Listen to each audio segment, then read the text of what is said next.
Hello बच्चों, अब हम लोग बाइनोमियल थ्योरम में आगे बढ़ते हुए टॉपिक चेंज करेंगे। ठीक है, तो अभी एक करना है मिडिल टर्म्स। ठीक है, मतलब जो भी एक्सपेंशन में जो टर्म्स आते हैं उसका मिडिल टर्म निकालना है। जैसे किसी के एक्सपेंशन में 25 टर्म आया, ठीक है, तो उसका मिडिल टर्म कौन सा होगा, है ना, इस तरह से। तो ये हम लोग समझ सकते हैं कि यदि नंबर ऑफ टर्म्स यदि ऑड है तो मिडिल टर्म एक होगा। ठीक है, जैसे ये हम लोग कहें यहाँ कि 1 2 3 4 5 6 7, तो 7 गो है तो मिडिल में, बीच में मिडिल बस जो हम लोग जानते हैं ना, मिडिल का मतलब बीच में। देखो 3 यहाँ 3 यहाँ, ठीक है, ये मेरा मिडिल कहलाया। ठीक है, बट इसी में हम लोग यदि इसमें एक और ले लें, मान लो 8, ठीक है, तो अब इसमें नंबर ऑफ टर्म्स 8 हो गया। अब मिडिल में 2 टर्म्स होंगे, ठीक है, एक ये तो होगा ही और एक ये भी होगा। ठीक है, यानी इवन के केस में मेरा 2 होगा। ठीक है, बीच में देखो 3 यहाँ 3 यहाँ, ठीक है, ऐसे। तो यही मिडिल टर्म्स की हम लोग बात कर रहे हैं। क्लियर? ठीक है, तो ये बड़ा सिंपल है, इसमें कुछ खास काम नहीं है करना। तो मिडिल टर्म्स कौन सा होगा, बस उसके लिए फार्मूला देख लेना है। ठीक है, तो जैसे ये देखो टोटल 8 है ना, टोटल नंबर ऑफ टर्म्स इसमें 8 है। ठीक है, तो मिडिल टर्म्स केमा पोजीशन पर हुआ 4, यानी 8/2 ही करने से तो आया 8/2। ठीक है, यानी 4th पोजीशन पर वाला। ठीक है, और फिर इससे जस्ट एक है ना बाद वाला, इतना +1, ठीक है, इतना एंड इतना। ठीक है, बस। तो नंबर ऑफ टर्म्स ऑड है या इवन है उस पर डिपेंड करता है। ठीक है, तो वो हम लोग नोट कर लेंगे। देखो नंबर 1 में इफ n इज इवन, ध्यान रहे n इवन है, then there is only one middle term in the expansion of x + y power n। देखो कोई गड़बड़ नहीं है, जैसे x + y to the power n के एक्सपेंशन में ना टर्म बात हो रहा है। ठीक है, तो पावर ये n मेरा इवन है, यानी नंबर ऑफ टर्म्स इससे एक ज़्यादा ना होता है, n + 1, यानी वो मेरा ऑड हो जाएगा। ठीक है, n इवन है, ध्यान दो, हम लोग को केयर करना है नंबर ऑफ टर्म्स ऑड है या इवन है उस पर। ठीक है, तो n इवन है तो n + 1 ऑड हो जाएगा। ठीक है, तो यानी total number of terms odd हो गया, तो मिडिल टर्म यूनिक होगा, एक ही होगा, single, which is given by, वो क्या होगा, n चूंकि इवन है तो /2 कर सकते हो, याद रखने का तरीका +1 है ना, n/2 + 1th term middle term होगा। ठीक है, कैसे, अभी हम लोग ये निकाले थे ना। ठीक है, कि टोटल टर्म्स ये 8 है तो /2 कर दिए। ठीक है, तो उसी तरह से यहाँ ये मेरा हो जाएगा। ठीक है, टोटल टर्म्स कितना हो गया टोटल टर्म्स हो गया मेरा n + 1। ठीक है, ये मेरा ऑड है तो +1 हम लोग करेंगे और /2। ठीक है, यानी ये मेरा हो गया n/2 + 1th टर्म। ठीक है, मिडिल टर्म्स। क्लियर? तो ये मेरा इतना हो गया, जिसका वैल्यू हम लोग n/2 into x to the power दोनों का डिफरेंस और y, ये तो जैसे हम लोग निकाल लेंगे। फर्दर सिर्फ हम लोग को मालूम क्या करना है कि केमा टर्म मिडिल टर्म होगा, बस इसी को समझना है।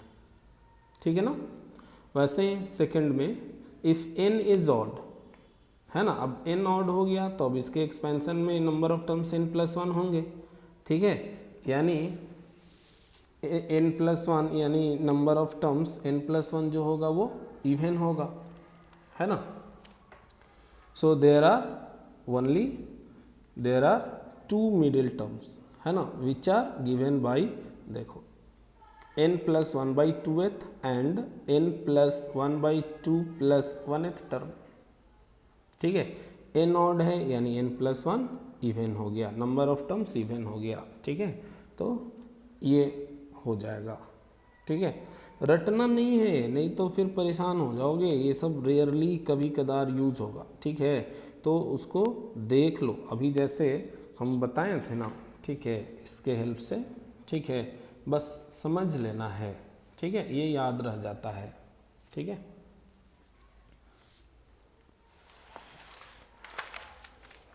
कर सकते हो ऐसे यूज़, तो ये सब ज़्यादा होगा। जैसे अभी हम लोग कुछ एक दो पॉइंट्स नोट करेंगे, ठीक है, कि फर्स्ट में क्या करा है, middle term has the greatest binomial coefficient and if there are two middle terms then their coefficients will be equal. जैसे बाइनोमियल कोफिशिएंट तो मिडिल टर्म तो दो भी हो सकता है ना, तो यदि मिडिल टर्म्स दो हुआ तो बाइनोमियल कोफिशिएंट्स इक्वल होगा, ठीक है। लेकिन ग्रेटेस्ट जब भी होगा बाइनोमियल कोफिशिएंट वो मिडिल टर्म में ही होगा। इसको हम लोग इस एग्जांपल से बड़ा ही आसानी से समझ सकेंगे। देखो 1 + x⁻20 के एक्सपेंशन में बाइनोमियल कोफिशिएंट की बात की जाए तो ऐसे होगा 20c0, उससे बड़ा होगा 20c1, उससे बड़ा होगा 20c2। वैल्यू कैलकुलेट करके देख सकते हो, ये वैल्यू बढ़ रहा है मेरा, ठीक है। ये बढ़ता हुआ कहाँ तक जाएगा, 20c10 तक जाएगा, क्योंकि इसके बाद जो 20c11 आ रहा है ना, ठीक है, तो 20c11 का वैल्यू इससे कम क्योंकि 20c11 का मतलब 20c9 भी है ना। वैसे ही 20c12 का मतलब 20c8 भी है, नहीं मतलब यहाँ से अब इससे ये कम, इससे ये कम, यहाँ से डिक्रीज होना शुरू हुआ, ठीक है, इससे ये कम, इस तरह से, यानी ग्रेटेस्ट मेरा यहीं आया, ठीक है, जो कि यहाँ दिख रहा है 0 से मेरा 20 तक, ठीक है, 21 टर्म हुआ, ठीक है, ये मेरा मिडिल टर्म हुआ, देखो 10 है ना। तो ये आ कैसे रहा है, ये मेरा 11th पोजीशन पर वाला है, ये 11th पोजीशन पर का है ना। तो इसमें ये मेरा 20 है, तो 20/2 10 हो गया +1, 11th टर्म का ये कोफिशिएंट है, ठीक है ना।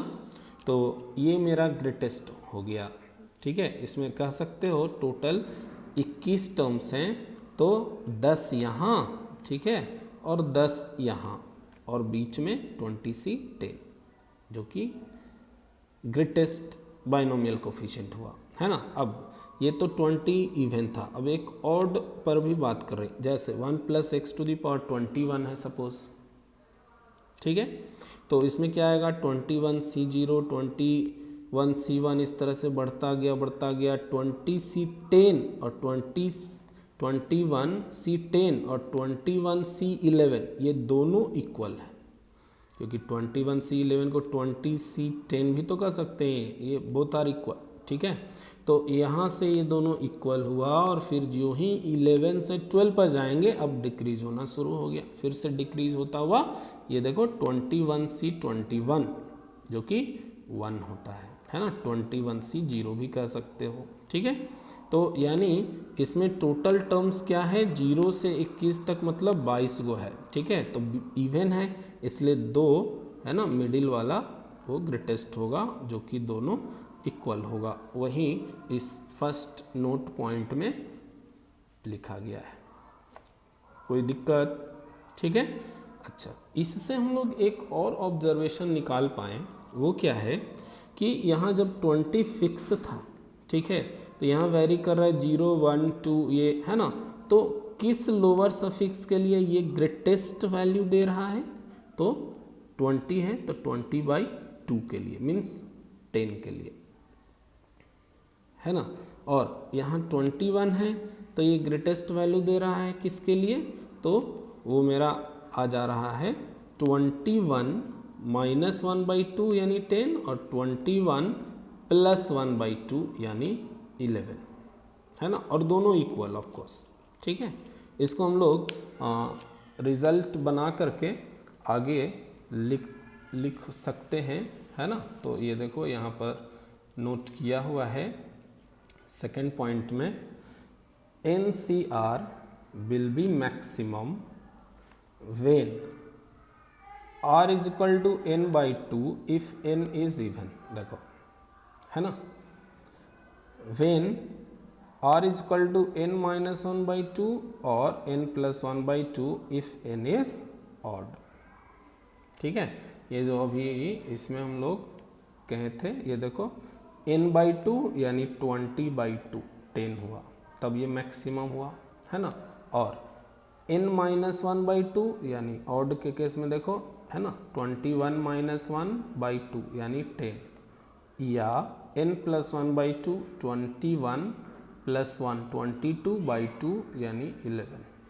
ठीक है, ये इस तरह से ये ध्यान में रखना है। ठीक है, ये सब कहीं भी एज ए वन स्टेप में यूज में आ जाएगा।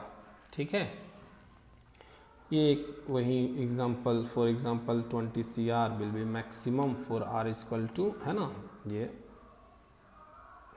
ठीक है,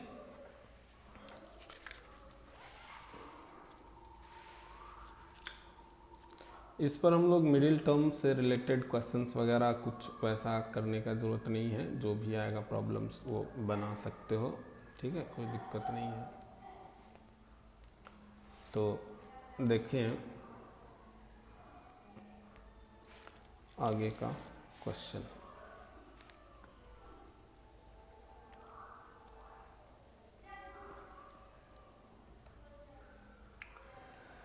अब है एक ग्रेटेस्ट टर्म। ठीक है, मीन्स अब हम लोग को करना है कि 1 प्लस एक्स पावर n, है ना, 1 प्लस एक्स पावर n, इसके एक्सपेंशन में ग्रेटेस्ट टर्म कौन सा होगा। तो greatest term means of course x पर डिपेंड करता है, तो ऑफ एक्स का वैल्यू दिया हुआ रहेगा। ठीक है, मीन्स कहने का ये मतलब हुआ एक तरह से कि मान लो 1 प्लस √3 बाई 2 है। ठीक है, होल पावर 10। ठीक है, तो इसको जब हम लोग एक्सपैंड करके लिखेंगे तो 11 गो टर्म आएगा। ठीक है, तो वहीं 11 टर्म्स होंगे ना। वही कह रहा है कि कौन सा ग्रेटेस्ट होगा। ठीक है, इसी को इस तरह से पूछेगा कि 1 प्लस एक्स, इसके एक्सपेंशन में, है ना, ग्रेटेस्ट टर्म बताओ जब x कुछ गिवन हो, जैसे 1/5, है ना, इस तरह से। या फिर ऐसे भी हो सकता है कि 7 प्लस 3x पावर 15 हो। ठीक है, तो इसमें हम लोग इसको पहले क्या बना लेंगे, 7 कॉमन करके 1 प्लस 3x बाई 7, है ना, इस तरह से बना लेंगे। ठीक है, और तब फिर इसमें हम लोग देखेंगे ग्रेटेस्ट टर्म गिवन x के लिए।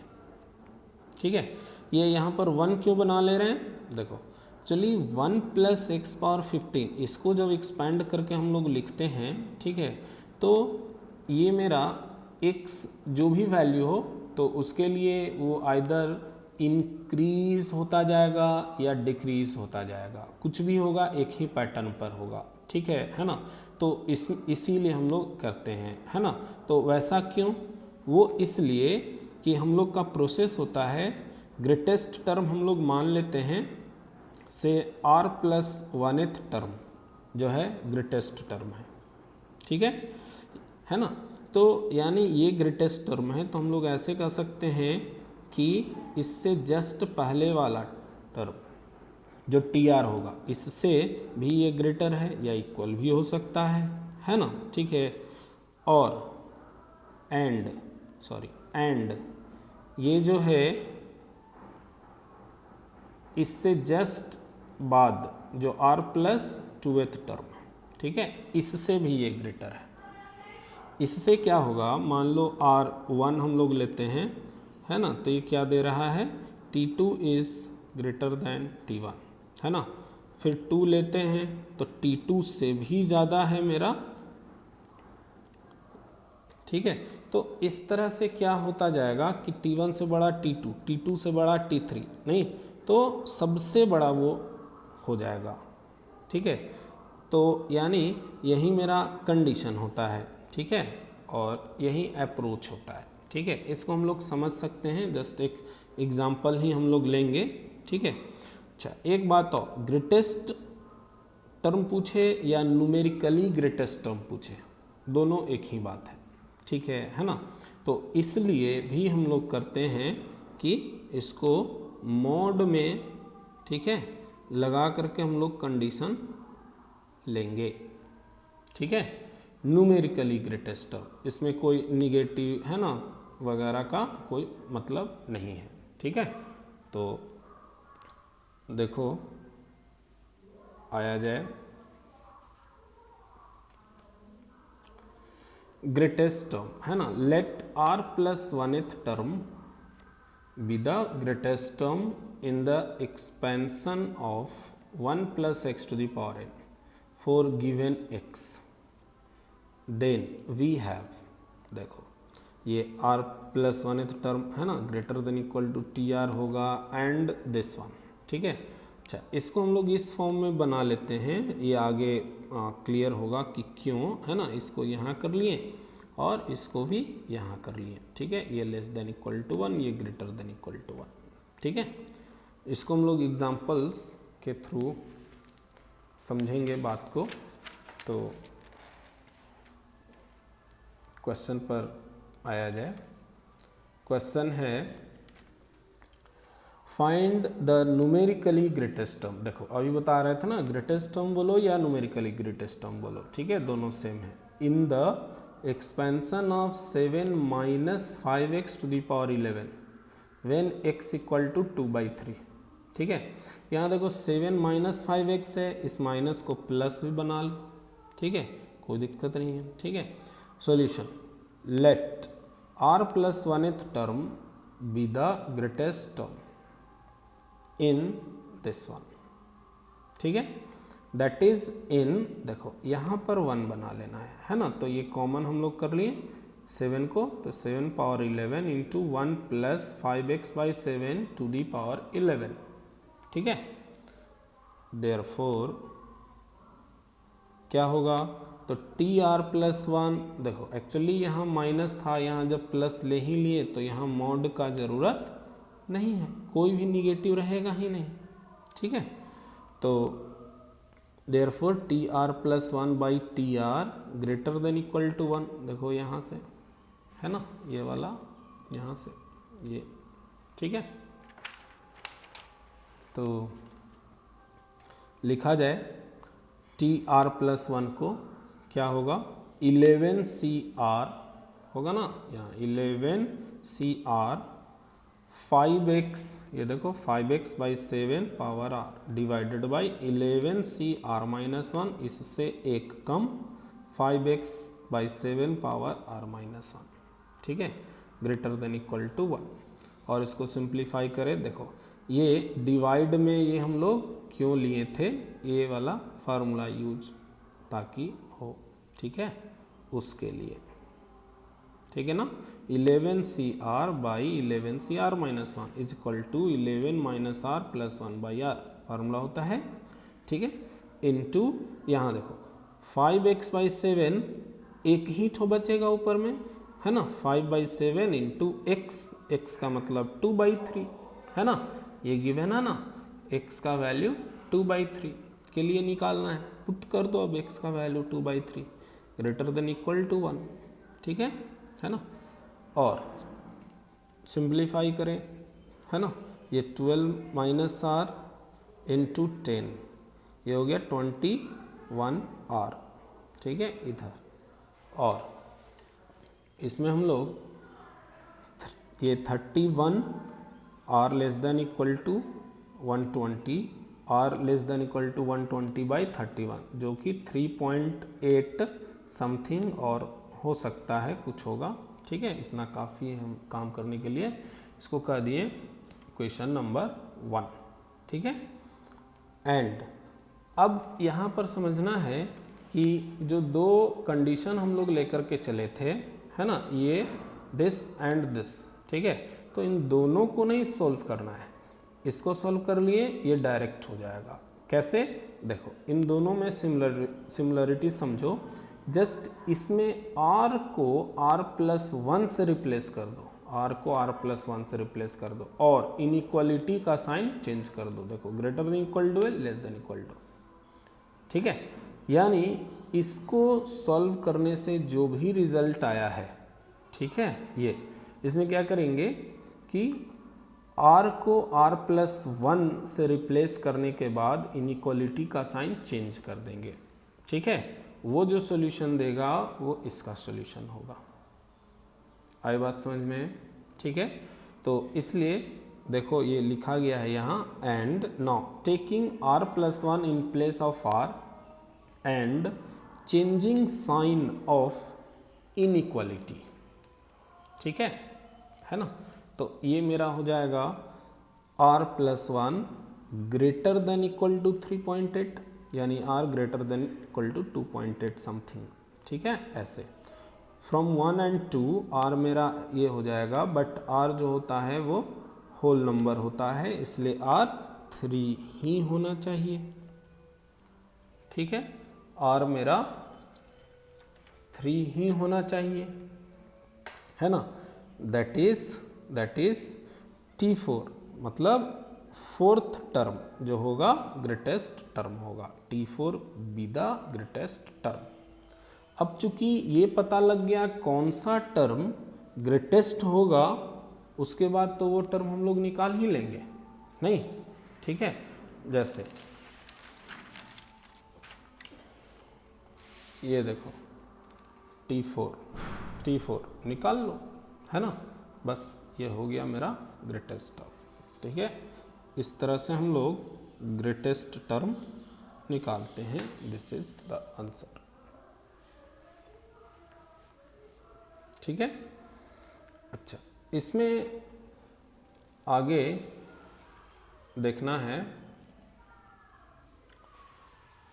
क्या कि ग्रेटेस्ट टर्म के बारे में कहा जाए कि वो गिवन है कि कौन सा ग्रेटेस्ट टर्म है। तो इसमें मान लो इस तरह से x जो ये पैरामीटर होता है उसका वैल्यू वो पूछे, है ना, इंटरवल।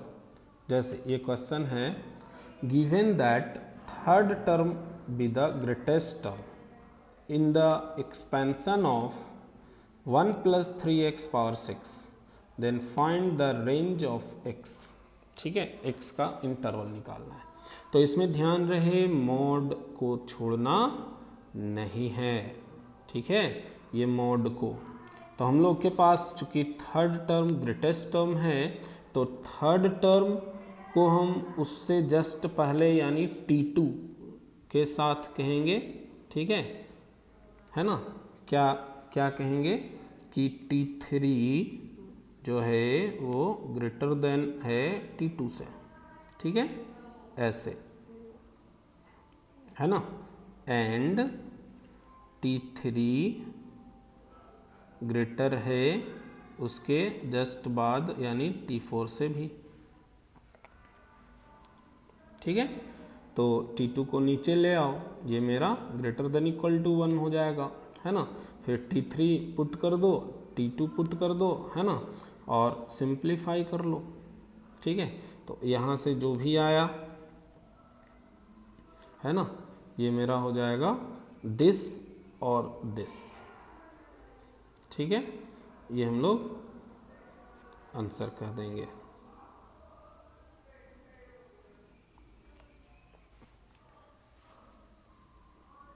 ठीक है। इसमें यदि ये मॉडुलस हम लोग नहीं लेंगे तो आंसर थोड़ा सा कम आएगा, ठीक है। मीन्स वही न्यूमेरिकल वैल्यू वाला कम आएगा, ठीक है ना, नेगेटिव साइन वाला नहीं आएगा। ये आएगा, ये नहीं आएगा, तो कम आया ना, ठीक है। क्योंकि x तो हम लोग निगेटिव ही लेते हैं तो भी कोई फर्क पड़ता नहीं है, ठीक है, क्योंकि ग्रेटेस्ट टर्म बोलो या न्यूमेरिकली ग्रेटेस्ट टर्म बोलो, ठीक है। इसलिए ध्यान रखना है क्या, मॉड लेना है, ठीक है। तो ये मेरा आंसर हो जाएगा, ठीक है। अब एक और लास्ट पॉइंट यहाँ पर ये समझना है कि अभी हम लोग निकाल रहे थे ग्रेटेस्ट टर्म, उससे पहले निकाले थे ग्रेटेस्ट बाइनोमियल कोफिशिएंट NCR, है ना। अब ग्रेटेस्ट टर्म, अब है ग्रेटेस्ट कोफिशिएंट। इन तीनों को हम लोग अच्छे से समझ लिए हैं, ठीक है। तो अब आया जाए ग्रेटेस्ट कोफिशिएंट पर। तो ग्रेटेस्ट कोफिशिएंट, कोफिशिएंट मीन्स क्या, वेरिएबल वाले को छोड़ करके, ठीक है। तो वेरिएबल वाले को हटाते कैसे हैं, वेरिएबल को 1 पुट करके नहीं, ठीक है। यानी यदि ये पूछता है कि the greatest coefficient in the binomial expansion, तो क्या होगा, is equal to the greatest term when x equal to 1। यानी ग्रेटेस्ट कोफिशिएंट कहो या कहो ग्रेटेस्ट टर्म जब x का वैल्यू 1 हो। क्लियर हो रहा है बात। ये ग्रेटेस्ट कोफिशिएंट का मतलब क्या हुआ, ग्रेटेस्ट टर्म, है ना, जब x का वैल्यू 1 हो, ठीक है। जैसे एक हम लोग ले सकते हैं क्वेश्चन, ठीक है। क्वेश्चन है find the greatest coefficient in the expansion of 1 + 2x/3 to the power 15, ठीक है। तो यानी सेम जस्ट इसके पहले वाला जो एग्जांपल क्वेश्चन नंबर 1 में लिए हैं कि ग्रेटेस्ट कोफिशिएंट निकालना है, मीन्स ग्रेटेस्ट टर्म निकालना है फॉर x इक्वल टू 1। कोई दिक्कत, ठीक है। तो इसलिए वो तो निकाल सकते हो, है ना। वैसे सॉल्यूशन यहाँ दिया हुआ है, ये देख सकते हो, है ना, ठीक है। यहाँ ये देखो इस तरह से, है ना, ये मेरा आंसर आ जा रहा है, ठीक है। आज बस इतना ही।